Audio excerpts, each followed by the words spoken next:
Have you ever spent time with someone, maybe a friend, maybe a coworker, maybe someone in your own family, and afterward you felt completely drained?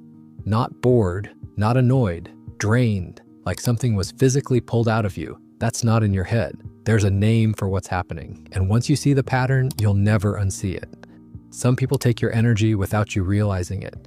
Not because they're evil, not because they're doing it on purpose, but because their way of interacting is built around a specific cycle. They bring you in, they create a need, and they leave you emptier than before, every time. And the worst part, you usually feel guilty about it afterward. You think you're the problem, that you should be more patient, more giving, more available. You're not the problem, the pattern is. And I'm going to show you exactly how it works so you can finally stop bleeding energy for people who never refill it. Here's what emotionally draining people do that most of us miss. They don't drain you in one big dramatic moment. They drain you in 100 tiny ones. A text that needs an immediate response. A conversation that somehow always circles back to them.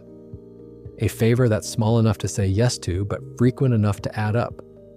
A problem that never actually gets solved, it just gets represented over and over, and you're expected to absorb it every single time. Psychologists call this pattern a demand-withdraw cycle. One person escalates the emotional demand, the other person absorbs it, then withdraws slightly to recover. The draining person senses the withdrawal and escalates again. Needier, more urgent, more, I really need you right now. And the cycle tightens, your recovery window shrinks, and eventually you're running on empty but still responding, because the guilt of not responding feels worse than the exhaustion of saying yes. If you just recognize someone in your life, stay with me, because what I'm about to say next is the part that changes how you handle it. Quick aside, there's a book called Boundaries by Dr. Henry Cloud that deals with exactly this pattern. It's not about cutting people off, it's about understanding why you keep saying yes when your body is screaming no. If this video is hitting close to home, that book will give you the tools to actually change it. Links in the description. Now here's the part nobody wants to hear. The reason emotionally draining people keep draining you is because something in the dynamic is allowing it. That's not blame. That's recognition. Most people who get drained by others share a specific trait. They have a high tolerance for emotional pain that isn't theirs. They're empathetic, they're patient, they've been trained, often from childhood, to absorb other people's discomfort and treat it as their own responsibility.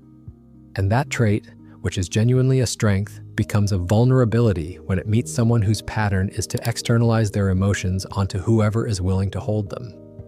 Think of it like this. You have an emotional battery. Most healthy interactions are a give and take. Some charge, some drain, roughly balanced. But with a draining person, every interaction is a withdrawal. And they never deposit. Over time, your battery doesn't just run low, it adapts. You start accepting low charge as normal. You stop noticing how tired you are because you've been tired for so long.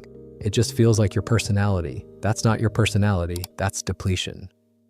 So how do you know if someone is emotionally draining you? 3 tests, not personality quizzes, real tests you can run right now.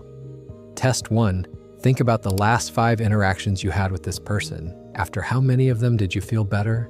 And after how many did you feel worse, even slightly? If the ratio is consistently negative, that's data, not a feeling. Data. Test 2. Do you rehearse conversations with this person before they happen? And if you find yourself mentally preparing for the emotional weight of a simple phone call or text exchange, that's your nervous system telling you this interaction costs more than it should. Test 3. And this is the big one. When their name appears on your phone, what's the first thing your body does? Not your mind, your body. Does your stomach tighten? Does your jaw clench? Do you sigh before you pick up? Your body recognized the drain before your brain did. Trust it. I'm not going to tell you to cut everyone draining out of your life.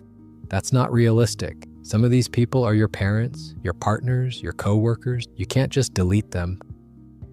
But you can do one thing that changes the entire dynamic. Stop absorbing their emotions as your responsibility.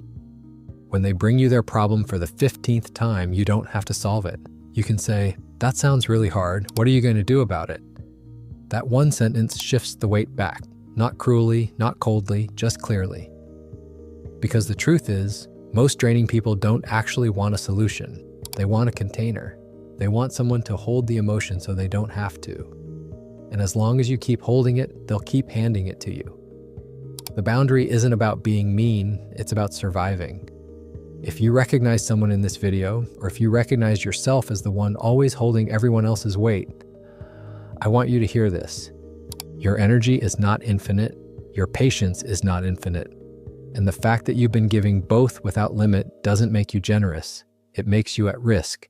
Protect what you have left, not tomorrow, today. If this helped you see a pattern you couldn't name before, subscribe.